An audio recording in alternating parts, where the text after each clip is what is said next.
Defence stocks में काफ़ी volatility देखने को मिल रही है, कभी शार्प रैली और कभी सडन फॉल। इसी वजह से रिटेल इन्वेस्टर्स आर कंफ्यूज कि जियोपॉलिटिकल टेंशन्स बढ़ रहे हैं but defence stocks stable rally नहीं कर रहे। ऐसा क्यों? Let's find out. Answer simple है, स्टॉक मार्केट सिर्फ करंट यूज पर नहीं बल्कि फ्यूचर एक्सपेक्टेशन पर चलता है।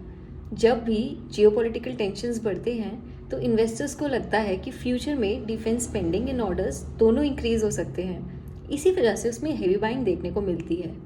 बट द रियलिटी इज़ कि डिफेंस कंपनीज का बिजनेस लॉन्ग टर्म प्रोजेक्ट्स पर चलता है।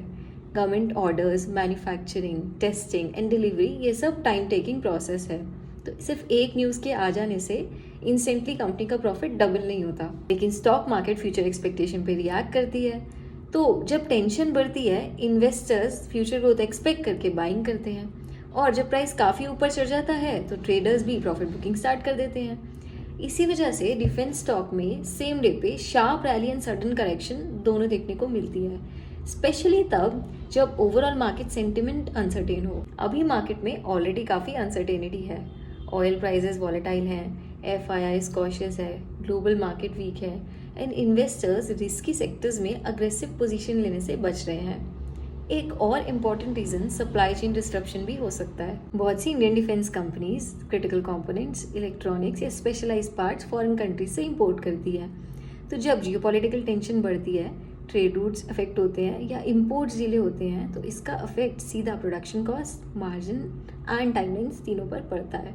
फॉर एग्जाम्पल, BEL जैसी companies critical electronic component in specialise systems के लिए इंपोर्टेड इनपुट्स पर पार्शियली डिपेंडेंट है। अब इस सिचुएशन में इन्वेस्टर्स के कुछ कंसर्न्स रहते हैं, जैसे शॉर्ट टर्म प्रॉफिटेबिलिटी अफेक्ट हो सकती है, मार्जिन प्रेशर में आ सकते हैं या फिर प्रोजेक्ट एग्जीक्यूशन डिले हो सकता है।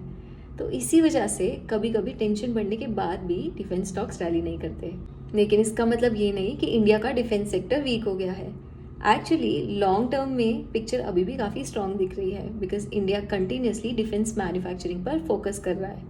ऑल्सो इम्पोर्ट्स रिड्यूस करने की भी कोशिश हो रही है एंड डोमेस्टिक कंपनीज को बेटर अपॉर्चुनिटीज मिल रही है।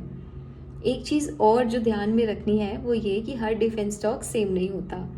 सम companies have better execution, healthier profitability, strong order book, while others only move on momentum और sentiment।